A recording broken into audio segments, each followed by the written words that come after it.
Olá, hoje vou falar um pouco do Instituto Argumentos, Ciência e Cultura, em razão de algumas pessoas que nos conhecem recentemente não terem o nosso histórico muito claro, né?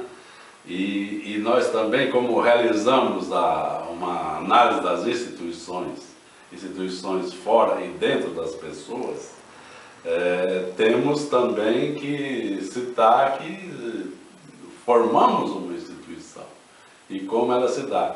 Essa instituição nossa, o Instituto Argumentos, Ciência e Cultura, vem do antigo Centro Brasileiro de Pesquisa Saúde Mental.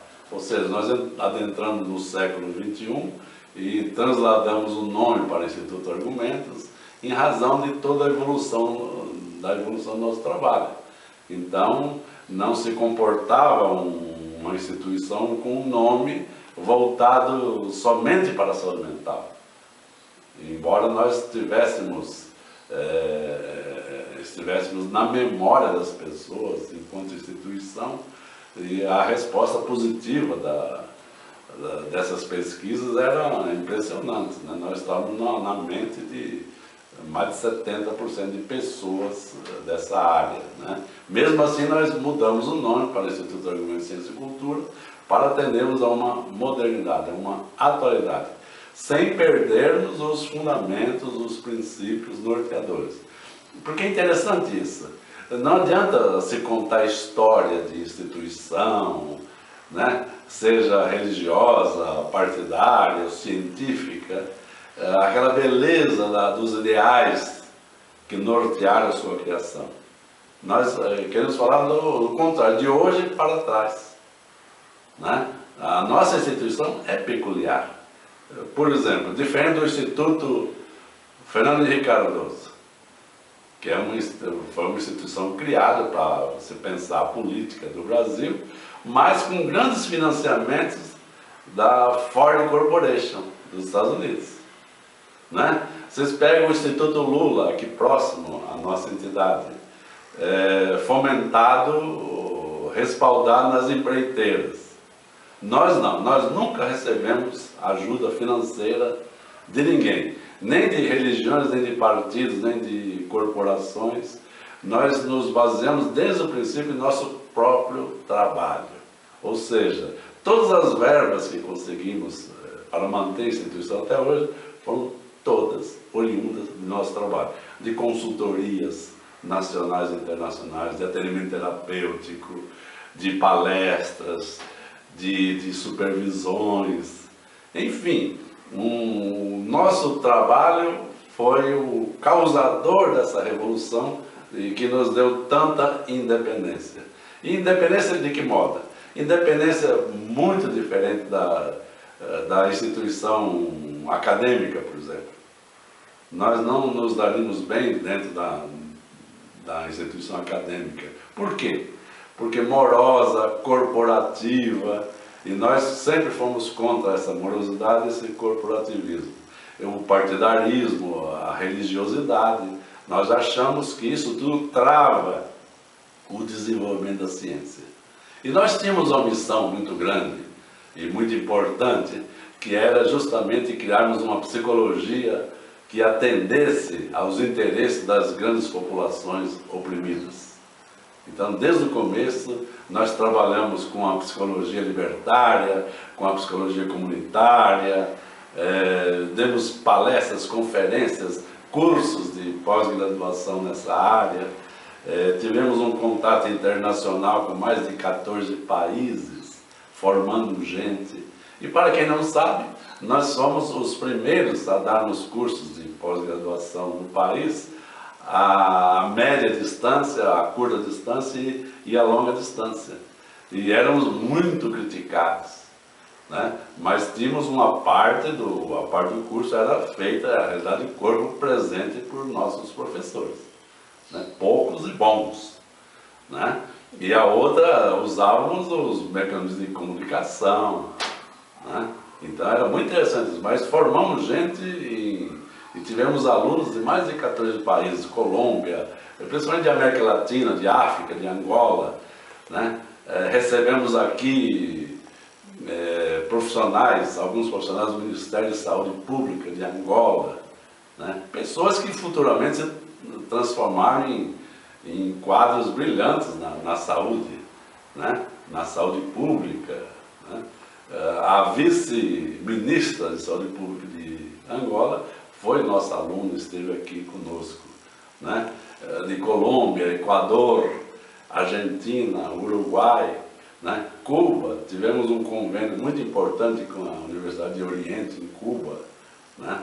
E uma troca muito interessante, recebemos alunos aqui, fomos lá várias vezes, enfim, a criação da psicologia da ideologia, que hoje nós chamamos de psicologia da ideologia, veio de um trabalho árduo e de um trabalho um tanto rebelde, mas uma rebeldia com causa, com princípio, compreende? Então melhoramos a terapêutica, que antes era uma terapêutica, a psicoterapia elitizada, dominada pela psicanálise, né? Ou pelo behaviorismo. Nós introduzimos uma nova tecnologia e pautada na ciência e no humanismo. Quer dizer, isso é importante, né? E então desenvolvemos a terapêutica, desenvolvemos as teorias, né? Um novo modo de lidar com a população. Das pessoas que passaram pelos nossos cursos de pós-graduação, 90% delas foram trabalhar e trabalham até hoje no serviço público e mantendo uma qualidade impressionante, né?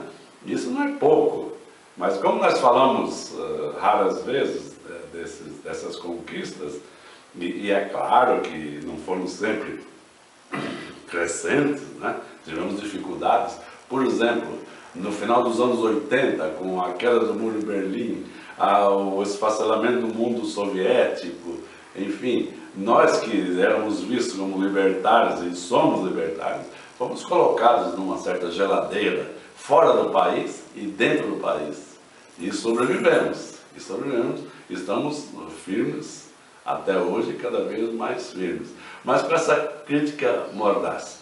Muita gente, eu me lembro do sociólogo cubano Ruiz, Dr. Ruiz dizia, isso em Havana, professor Dermeval, quanto mais chegarem próximo ao poder as esquerdas brasileiras, mais distante o senhor estará do poder. Dito e feito. E ele acrescentou, aqui em Cuba também. E é interessante, porque naquela época também os cubanos sempre pediam minha opinião sobre algumas questões do país e tal. Hoje pedem bem menos, né? Mas era um interlocutor mais assíduo, né? E no país vocês viram o que aconteceu, né? O que se dizia esquerda se transformou em uma coisa misturada, uma canhota confusa, né? E nós nunca nos envolvemos nessa questão político-partidária e nem religiosa, né? Mesmo na época da ditadura, quando tínhamos o diálogo com Dom Evaristo Arnes, era um diálogo respeitoso, né? De instituições diferentes, uma respeitando a outra, mas nunca cedemos os nossos princípios, né? E é interessante isso. O Instituto Argumento de Ciência e Cultura tem uma diretoria, sempre teve uma diretoria legalizada e atuante, com mais de 10 pessoas, são 12 pessoas na diretoria, né? De diferentes profissões. Isso que é interessante. Temos historiadores, preparadores físicos, terapeutas ocupacionais, psicólogos, enfim, uma série de atividades de profissionais para dar esse caráter multidisciplinar, né, que é muito importante, e mantermos também esse fôlego de atuação lá fora, né? Esses profissionais, a maioria atua fora do Instituto Argumento, em outras instituições, não aqui dentro, né? Aqui dentro nós temos cuidado do aprimoramento, do aperfeiçoamento da teoria, isso é importante. a psicologia da ideologia e a educação social transformadora, né? Que vão ficar para a posteridade. Você não fazem grande sucesso hoje, mas o fará porque é algo que incomoda muito o status quo, a visão conservadora da sociedade, né? Mas estamos a construir algo para o futuro. Daí esses cuidados todos, esses cuidados para que não seja cooptada por nenhuma tendência, na verdade, e isso é muito importante, né? Então, nós temos uma editora, a editora do Instituto Argumentos, editamos 8 ou 9 livros, né, de forma independente. Só por curiosidade, deve ter lido nossos livros mais de 100 mil pessoas, né? Ou seja, são tiragens pequenas, mas sempre presentes nas mãos daquelas pessoas que lutam, que querem transformar o mundo. É uma questão estratégica também. Então, a editora, nós temos o jornal também, que fazemos veicular nossas ideias, e as conferências, as performances literárias, que hoje está num grau mais sofisticado, né? E continuamos com esse contato internacional, que é importante, e com a introdução da cultura, por exemplo, né, do item cultura. Sempre foi importante, mas se tornou mais importante, cultura. E sempre preservando essa questão da liberdade, né, da ciência, da arte e da liberdade. Então nós temos esse trabalho todo, e cada vez mais reconhecido por instituições sérias, né, e por pessoas nas mais diversas partes do mundo, né, e para nós é uma alegria muito grande. E seguimos com a terapêutica também, de crianças, de adolescentes, de adultos, né, de forma acessível. Não é uma abordagem gratuita, mas é sempre adequado aos recebimentos das pessoas que nos procuram. E temos aqui pessoas de vários níveis socioeconômicos e, o que é mais importante, de várias etnias. Aqui o Instituto Argumentos, em seu trabalho normal, é quase uma ONU de tanta gente de diferentes etnias, né? E talvez sejamos os únicos a termos atender um grupo de pessoas com essas características, né? Porque o nosso trabalho, o nosso diálogo, o nosso discurso é dirigido justamente para vencer preconceitos, para vencer atitudes atrasadas ligadas às pessoas, às etnias, à sexualidade, enfim, a nível de escolaridade, né? Então nós temos sempre essa preocupação, e daí esse retorno, né?